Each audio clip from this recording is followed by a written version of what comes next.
What's up, everybody? This is TrueHylianHero, and this is my top 10 Legend of Zelda final bosses. Enjoy. Starting off at number 10, we have Dark Link. Dark Link is the final boss of Zelda 2, The Adventure of Link. As one of the hardest bosses in any Zelda game, Dark Link deserves to be on this list. I don't know about you guys, but unfortunately, I had to use the cheap left wall trick in which I sat in the corner and then just wailed on him, hoping that he just wouldn't jump over me and then just kill me and, whatever.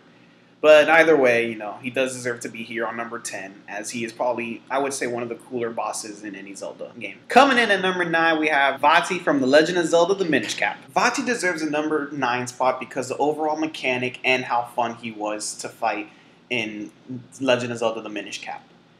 Overall, he is kind of an easy final boss, rather than the rest of the people in my list. But other than that, it was really fun, and having to, make all the Link clones to fight him was actually pretty fun.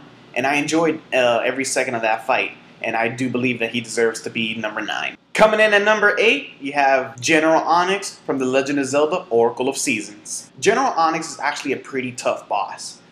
He's actually one of the very few bosses that will only be damaged with a full spin attack.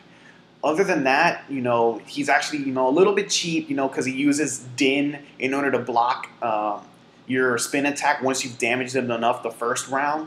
And when you attack Din, you get electrocuted. However, little did I know at, age 9 when the game first came out, if you just use the Rod of Seasons, you can just knock Din away and then just wail on him as much as you want with your spin attacks. But either way, he is on this list because of how difficult he was for me when I was a little kid. Coming in at number 7, you have Yuga Ganon from The Legend of Zelda: A Link Between Worlds. Yuga Ganon is actually a pretty cool boss in my opinion. Yuga Ganon is essentially, the main antagonist Yuga fused with the Triforce of Power and somewhat the spirit of Ganon to form that final form. It's pretty cool because when he does transform into the wall and you follow him into it, you have to shoot the light arrow at him. He ends up blocking it, and then you have to shoot it all around the rest of the room just to hit him in the back. And then, he comes out, and then you can just wail on him. And that little, scene that you see was actually, pretty cool for Nintendo to do and bring into this fairly new Zelda game. Moving on with our countdown, at number 6, we have Ganon from Ocarina of Time. So I know you're probably wondering why Ganon from Ocarina of Time is so low on my list.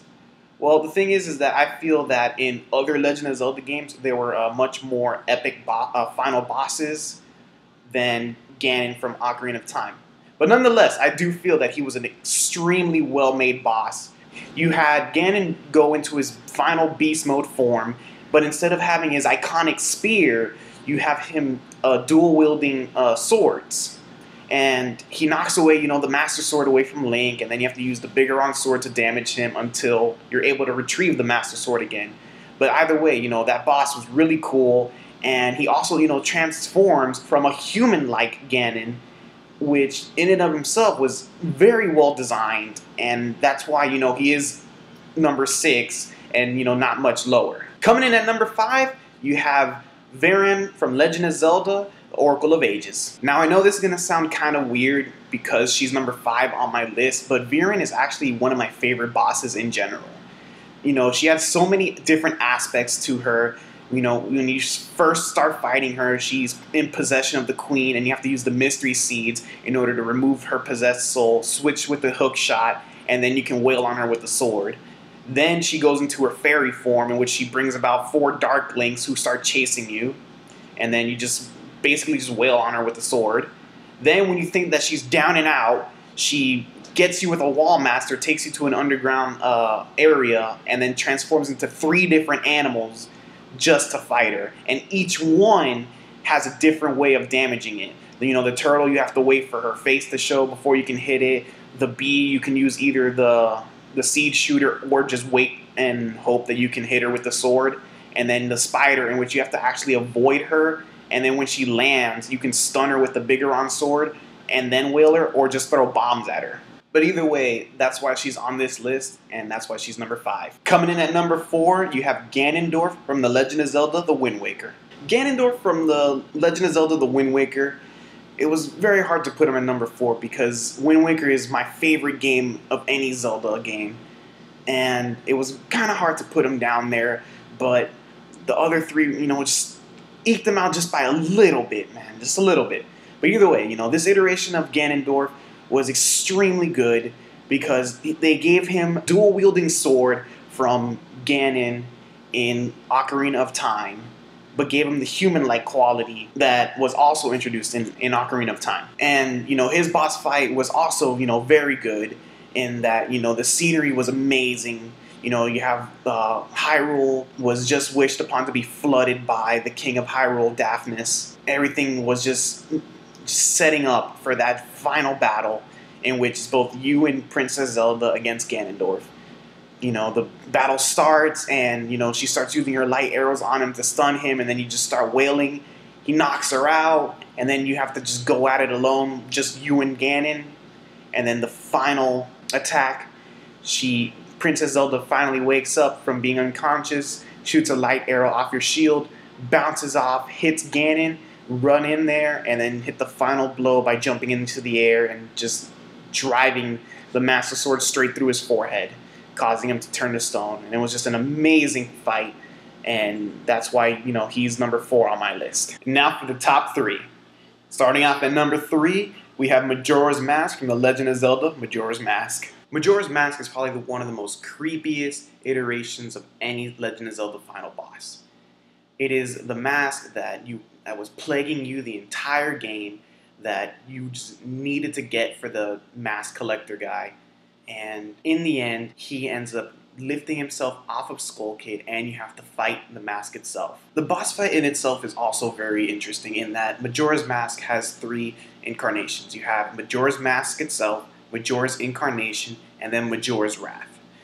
Each one is different from the last, and each one has a different way of defeating the boss. Other than that, the mask itself is extremely creepy, and I know I've said this multiple times, but man, that mask was super creepy, and just to fight it in the end just made you feel so good once you finally beat the boss.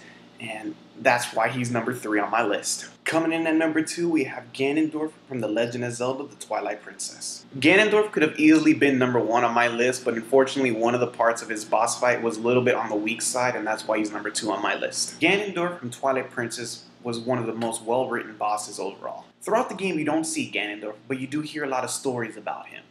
You find out that he was sentenced to be executed by the Water Sage, but during the execution, Ganondorf escapes and ends up killing him with his bare hands. Due to him killing the Water Sage, he gets sent to the Twilight Realm, and there he meets Zan, who he makes one of his followers. Either way, this iteration of Ganon was very well done from the previous ones.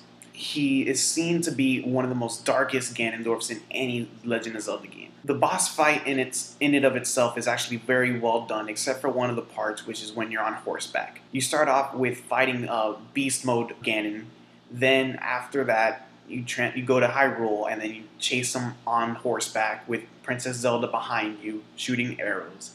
And then you go to the final confrontation. It's just you and Ganon surrounded by a magical barrier in which you two are locked in a one-on-one duel to the death. After beating Ganondorf, you feel a sense of pride, and it's just a wonderful feeling after the end of that boss fight. And now for number 1, and it's none other than Demise from The Legend of Zelda Skyward Sword. Demise is number 1 on my list basically because of who he is. He is essentially the father of all evil in Hyrule.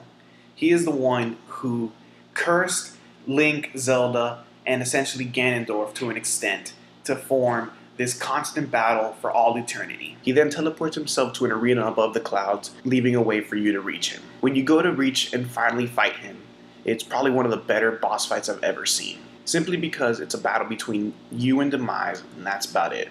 There is no, incarnations, there's no, this isn't even my final form nonsense. It's just you and him. That's it. Just a basic boss fight. And that's why he's number 1 on my list. Thank you so much for watching my top 10 list. Like, comment, and subscribe if you want to see more videos. This is TrueHylianHero signing off.